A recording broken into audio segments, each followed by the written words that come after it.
Bom dia a todos. Primeiramente, gostaria de agradecer ao convite da terceira edição da Semicro, a Semana Nacional da Microbiologia de Alimentos na Indústria, que me convidou para fazer uma palestra aqui com vocês sobre fermentação com foco na fermentação natural em pães. Eu sou professora Patrícia, sou docente do Instituto Federal de Santa Catarina e ministro aulas na área de panificação e confeitaria. Pães é um assunto que me move, e tanto que eu ministro aulas nesse tema e fiz minha pós-graduação na área de pães e mais recentemente fui aos Estados Unidos fazer um curso também de fermentação natural. Então, comungando um pouquinho com vocês, a fermentação é um fenômeno natural, muito mais amplo do que as práticas na área de alimentos. E a partir das pesquisas de Louis Pasteur, que começamos a desenvolver as ideias atuais sobre fermentação natural, cujo ponto central é o metabolismo de uma classe de fungos, leveduras ou fermentos, que produzem gases. Nós conhecemos mais de 100 espécies de leveduras, sendo que há um destaque para a Saccharomyces cerevisiae. Ela é muito utilizada na indústria cervejeira e na indústria da panificação, principalmente pelo fato de metabolizar carboidratos e, como resultado dessa reação química, nos dá gás carbônico, CO2, e etanol e voláteis. Quem é a Saccharomyces cerevisiae? Ela é um micro-organismo anaeróbio facultativo, ou seja, ela se desenvolve em condições aeróbicas e anaeróbicas. Quando nós elaboramos um pão, essas condições aeróbicas fazem parte, então, do processo de solvatação da massa, que é o batimento, a sova da massa, onde o oxigênio é inserido pela movimentação da mesma. E também se desenvolve em condições anaeróbicas, quando há o crescimento da massa no processo fermentativo, em que a difusividade do oxigênio é mais difícil. A Saccharomyces cerevisiae é um biocatalisador.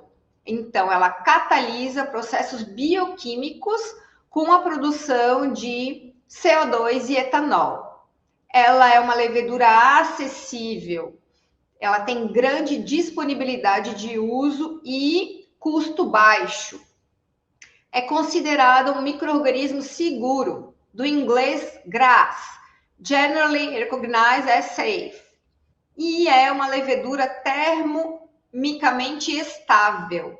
Por quê? Porque mantém o seu metabolismo estável na faixa dos 20 graus Celsius. A Saccharomyces cerevisiae, essa levedura, ela é muito importante, principalmente pela geração de gás carbônico, que ele é considerado um dos principais produtos desse metabolismo fermentativo. E para pães, ele é muito importante. Por quê? Porque ele é o agente responsável pela formação dos alvéolos nos pães.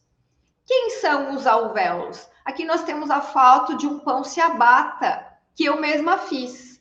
Quem são esses alvéolos? São esses poros, esses buracos, né? Onde a massa vai reter o gás carbônico produzido por essa levedura.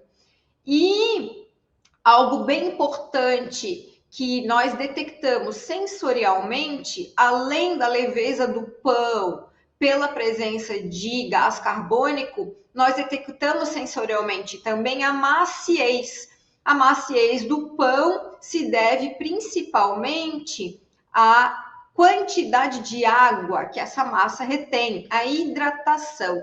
Então, sensorialmente, um pão é detectado no nosso palato como leve e macio a partir da tecnologia que o trigo nos dá pela hidratação possível, principalmente do amido, e pela retenção de gás carbônico que vai acontecer a partir do glúten, da presença do glúten. Então, eu trouxe para vocês aqui um slide com um grão de trigo, mostrando um grão de trigo com destaque para a parte interna desse grão, onde nós temos o endosperma, a parte de dentro da semente, cuja presença maior é de carboidrato e proteína. Quem é o carboidrato que se destaca? O amido. Quem é a proteína que se destaca? O glúten.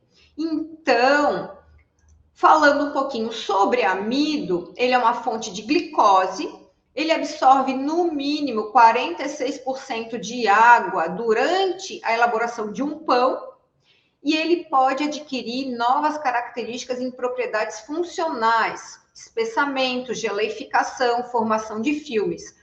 É a geleificação do amido que, a partir da absorção de água na elaboração de um pão, e quando esse pão é assado, alcança temperaturas maiores do que a necessária para a geleificação, que é em torno de 60 graus Celsius, e que forma essa maciez na boca, também é fruto dessa propriedade do amido.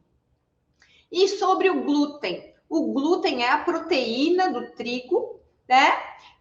Tendo destaque para a gliadina e a glutenina, que são as formadoras do glúten, e o glúten em contato com água e contato com a sova dessa massa do pão, a força mecânica, o glúten vai adquirir uma conformação que a gente fala de rede, a rede de glúten, que é uma propriedade muito importante que vai reter o CO2 produzido pela levedura, pelo fermento, né? E isso se dá pelas propriedades viscoelásticas do trigo, que é a elasticidade e extensibilidade, que fazem a massa expandir. Então, o glúten retém o CO2 produzido durante a fermentação e também durante o assamento do pão. Falando um pouquinho, então, sobre fermentos, fermentação em termos históricos, desde a pré-história, a fermentação natural é uma das técnicas mais antigas e foi passada de geração para geração. Com a Revolução Industrial, começaram a surgir os equipamentos e o aumento da população urbana e da renda per capita fez com que as pessoas passassem a consumir mais carnes, mais bolos. Então, surgem as primeiras padarias com um volume de produção grande e, consequentemente, para durar mais, esses pães adquiriram, absorveram a inserção, então, de açúcares e gorduras. Então, houve a mecanização do processo e uma demanda crescente pelo volume e, por isso, a necessidade de uma fermentação biológica rápida.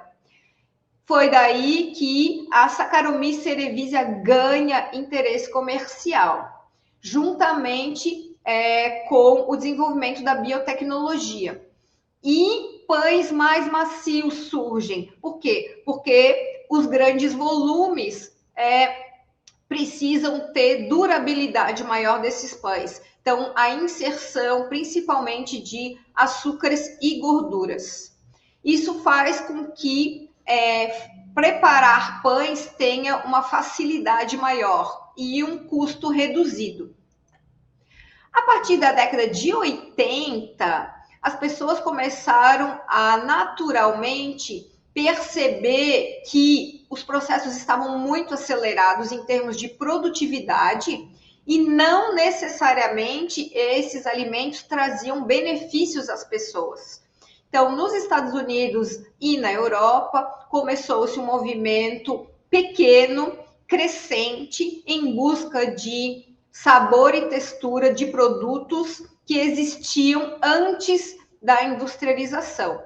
Então, começou-se a resgatar um movimento de pães menos refinados e com fermentação mais longa. Então, os clientes começaram a buscar produtos mais saudáveis. Vem daí, então, uma retomada da possibilidade da fermentação natural em pães. Como definição, o que é a fermentação natural? Ou fermentação espontânea? Ela é produzida de forma natural, ou seja, é realizada pela ativação dos micro-organismos presentes no próprio alimento.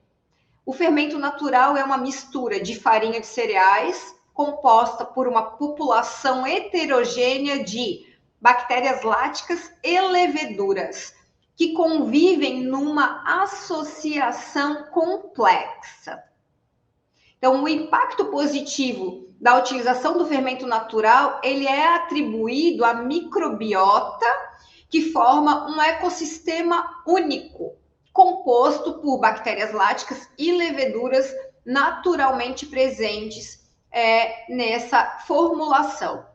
Então, a utilização de bactérias láticas e leveduras no processo de fermentação natural proporciona produtos com características diferenciadas daqueles produzidos somente com a levedura comercial Saccharomyces cerevisiae, porque vai impactar nas questões sensoriais.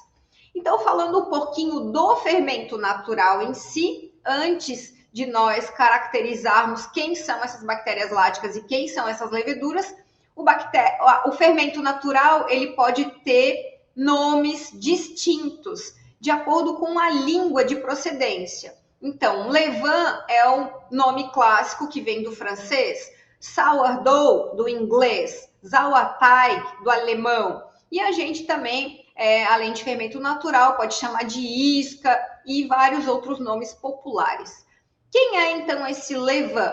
É um tipo de fermento natural formado pela mistura de farinha de trigo ou outro cereal e água ou outros líquidos, fermentado pela ação de bactérias láticas e leveduras, que podem estar presentes naturalmente na farinha, na água, no ambiente de produção ou podem ser intencionalmente adicionados à massa. Então, no levain há mais de 80 espécies de bactérias láticas, com um predomínio do gênero Lactobacillus, e cerca de 20 espécies de leveduras, com destaque para a Saccharomyces e Cândida. As bactérias láticas, elas se desenvolvem em simbiose com as leveduras presentes, numa concentração celular de 10⁸ unidades formadoras de colônia por grama, em média.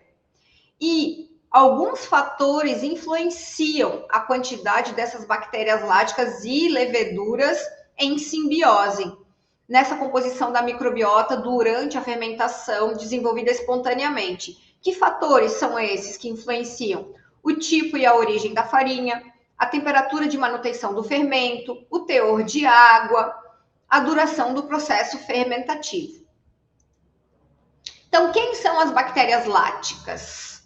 Elas são chamadas de bactérias láticas porque convertem os carboidratos em ácido lático principalmente. Elas são bactérias gram-positivas, elas são imóveis, elas não têm flagelos e elas não formam esporos. Podem ter formatos como bastonetes, cocos, tétrades. Elas crescem em anaerobiose e elas toleram a presença do oxigênio. São acidificantes e crescem em baixos valores de pH. A maioria é mesófila e elas estão presentes no processo de elaboração de muitos alimentos. E nos pães, elas atuam como agente fermentador no processo de fermentação natural. Há destaque para a família dos bacilos, sendo os lactobacilos que se destacam, e há destaque para a família dos cocci, sendo os lactococcus os que se destacam. E elas são divididas em homofermentativas e heterofermentativas. As homofermentativas obrigatórias, elas têm o ácido láctico como o principal produto de fermentação dessa glicose. E as heterofermentativas obrigatórias ou facultativas Além desse ácido lático, elas também podem produzir gás carbônico, ácido acético e etanol. Essas informações elas foram muito importantes para mim porque eu vivenciei isso na prática num curso que eu fiz do Michel Suaz sobre fermentação natural e nós detectamos aí um estudo sobre medir pH constantemente e detectamos sensorialmente as possibilidades da presença dessa acidez e desses voláteis. Um destaque muito importante para a minha vivência. De forma geral, quem são as bactérias láticas presentes naturalmente? O Leuconostoc citrium e vários lactobacilos, como Lactobacillus casei, Faciminis, Acidófilos, Fermentum brevis, San Franciscensis e Plantarum. E sobre as leveduras? As leveduras, assim como nós já falamos da Saccharomyces cerevisiae, de forma geral, as leveduras elas transformam os açúcares simples em álcool e gás. Exemplos de leveduras presentes, além da Saccharomyces cerevisiae, a Saccharomyces exiguus, a Candida tropicalis, a Rancenula anômala. Também nós constatamos no curso que eu fiz essas informações pela experiência da produção de gases.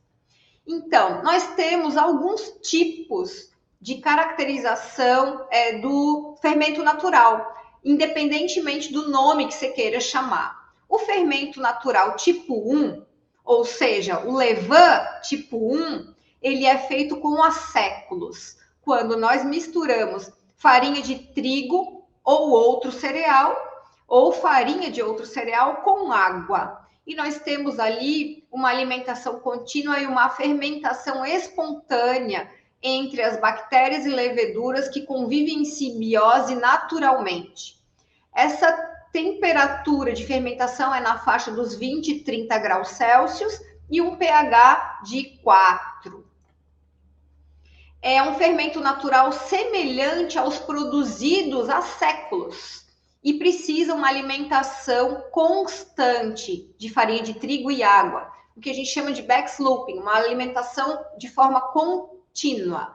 E aí acontece uma seleção competitiva dos micro-organismos presentes até que seja estabelecida uma comunidade microbiana estável.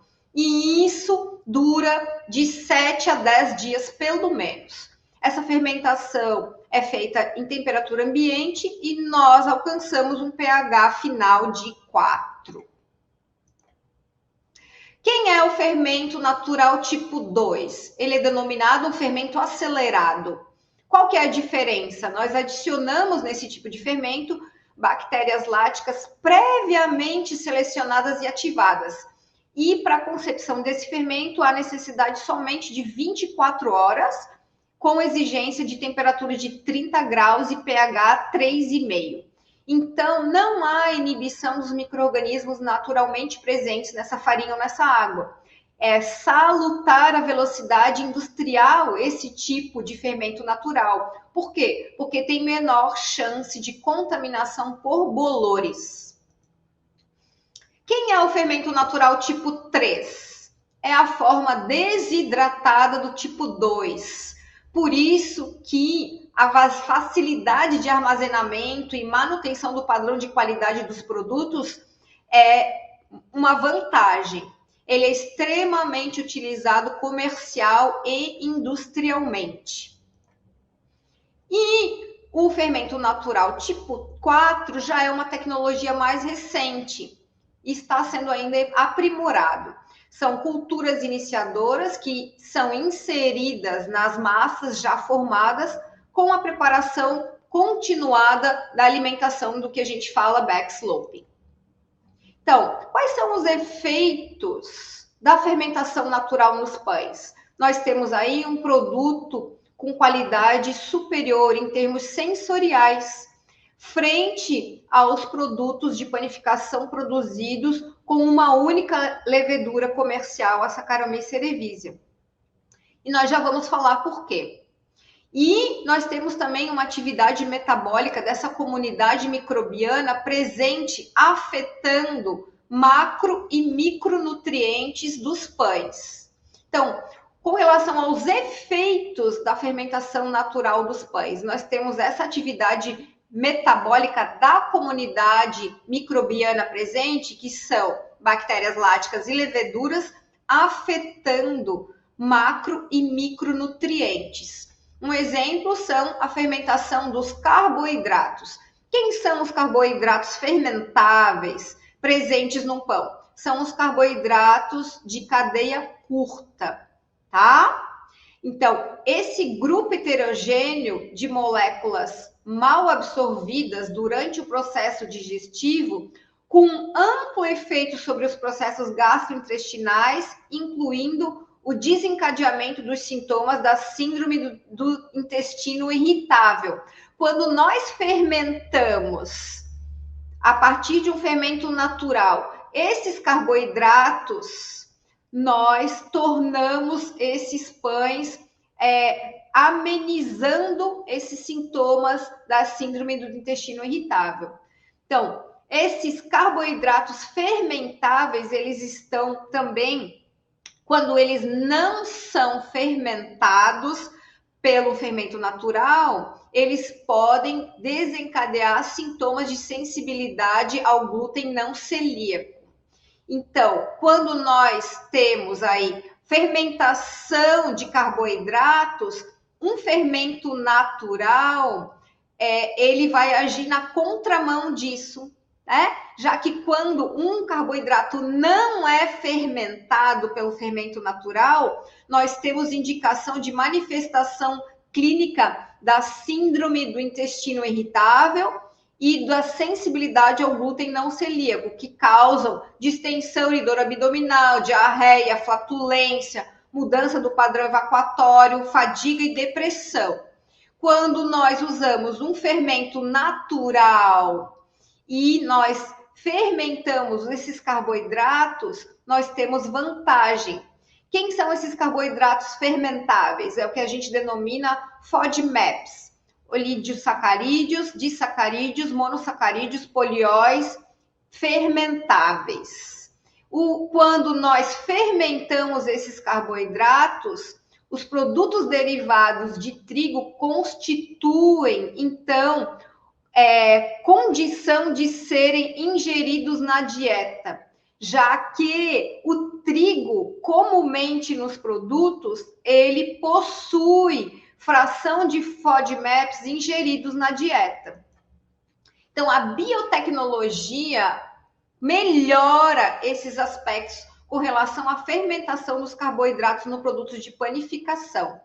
Nos pães elaborados com Saccharomyces cerevisiae exclusivamente, nós não fermentamos esses carboidratos de forma a melhorar a digestibilidade. Quando nós usamos um fermento natural, nós metabolizamos esses carboidratos e nós minimizamos os efeitos da fermentação em termos de organismo, em termos de digestibilidade. Então, a biotecnologia é capaz de melhorar os aspectos com relação à fermentação dos carboidratos nos produtos de panificação. Então, a fermentação natural, ela é salutar. Por quê? Porque ela reduz a concentração dos FODMAPs nos pães. Então, com relação à fermentação dos carboidratos, a fermentação natural é benéfica. Por quê? Porque reduz os FODMAPs, aumenta a biodisponibilidade de minerais, reduz os fatores antinutricionais, converte substâncias tóxicas e produz substâncias antimicrobianas, as bactericidas e as fungicidas. Então, quais são os efeitos do fermento natural sobre as proteínas? Nós temos hidrólise da gliadina e da glutenina. Quando acontece hidrólise da gliadina e da glutenina, nós temos aí a presença dos lactobacilos que acidificam e reduzem as ligações de sulfeto dessas proteínas, degradando-as. Isso interrompe a rede de glúten e aumenta a solubilidade. Então, aumenta a digestibilidade proteica, aumenta a quantidade de aminoácidos livres, fruto da ação das bactérias láticas e leveduras naturalmente presentes, dando efeitos diferentes nessas proteínas. Então, um fermento natural, pela presença de bactérias láticas e leveduras, vai agir nos carboidratos e nas proteínas. As bactérias láticas vão gerar ácidos, diminuindo aí o pH da massa, isso vai retardar o endurecimento do pão e vai inibir a produção de deteriorantes desse pão. E as bactérias láticas, elas geram ácidos e isso também vai aumentar a atividade enzimática de proteases e amilases. E isso também vai retardar o endurecimento e o envelhecimento desse pão. Com relação ainda aos aspectos do fermento natural aos carboidratos e proteínas, nós vamos ter alteração dessa reologia, nós vamos ter uma melhora de volume da textura, nós vamos ter o aumento da vida de prateleira e produção de alguns biopolímeros microbianos considerados prebióticos, ou seja, uma melhora sensorial a partir também da produção de sabores e aromas. Apesar disso, a fermentação natural precisa de alguns cuidados no seu manuseio, independentemente do tipo de fermento natural que nós possamos usar, o 1, o 2, o 3, o 4. Que cuidados são esses? Gastos extra de manutenção do fermento natural com relação à mão de obra, à alimentação constante, aos insumos, né? Conservação, por quê? Porque é preciso cuidar de temperatura, de higiene, de pH, de boas práticas, né? Com relação à técnica de fermentação espontânea, porque ela pode gerar falta de padronização no processo de conceber esse fermento natural. Outro efeito que nós podemos ter, dificuldade de controlar o desenvolvimento de culturas microbianas presentes no fermento, já que é um ambiente em que bactérias láticas e leveduras vão estar presentes e nós não queremos o surgimento de micro-organismos indesejáveis. E há necessidade de conservar um fermento natural, dificultando o seu uso em termos de quantidade, em termos de manuseio. Então, nós destacamos a partir desses possíveis efeitos com cuidados necessários que um fermento natural exige, nós destacamos o uso do fermento natural tipo 3, que ele é desidratado e ele é o tipo 2 desidratado, em que nós inserimos uma bactéria lática já indicada para que não haja competitividade dos micro-organismos da microbiota presente e ele é desidratado. Então, o tipo 3, ele dribla algum desses cuidados necessários que são mais veementes no tipo 1, por exemplo. Eu coloquei aqui para compartilhar com vocês duas fotos. Uma foto de um pão que eu estou elaborando aí, dizendo que é realmente possível você conceber o seu fermento natural a partir de uma farinha orgânica, a partir de uma água que não seja clorada, com os cuidados necessários da alimentação contínua e fortalecendo, né, os micro-organismos mais resistentes de determinado tipo de vegetal e concebendo esse fermento natural que ele pode ser de forma líquida, de forma firme e fazendo pães independentemente da magnitude, da quantidade que você tenha de forma manual, de forma automatizada, usando equipamentos, né? Então, essas duas fotos representam muito da minha trajetória com relação à construção viável do entendimento teórico sobre os conhecimentos dos tipos e de como se chega, né, como se usa industrialmente o fermento natural e degustando aí um pão que tem as características sensoriais trazidas, então, pelas bactérias láticas e pela levedura presente naturalmente na fonte que você escolher. Então, aqui estão as referências bibliográficas que foram usadas para a construção desse material. Eu me coloco à disposição. Aqui tem o meu e-mail e eu agradeço muitíssimo a sua contribuição, participação nesse seminário e espero ter ajudado você a pensar mais a respeito, agregado informação para o seu cotidiano, para aquilo que você está descobrindo aí sobre fermentação natural. Muito obrigada.